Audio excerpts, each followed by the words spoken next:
Вот видишь, такие желтые прорези такие, да? Вот они заводские, короче, идут такие бугристые, да?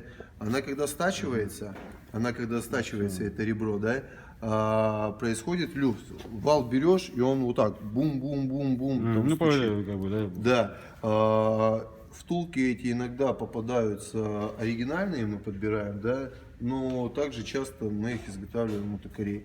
Вот. Токарь вытачивает, все по размерам подгоняет, и вращается она, да, с таким же усилием, как и работала, да, раньше, как новая заводская, и люфт этот уходит. И рейка получается на выходе абсолютно как новая.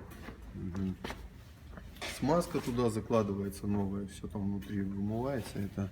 Короче, за вот этой хуйни начинает стучать. Вот из-за такой, да, ерунды она начинает, стук такой нереальный вообще в рейке. Че ремонт Ну, у меня вот тоже такая, так потихо под это.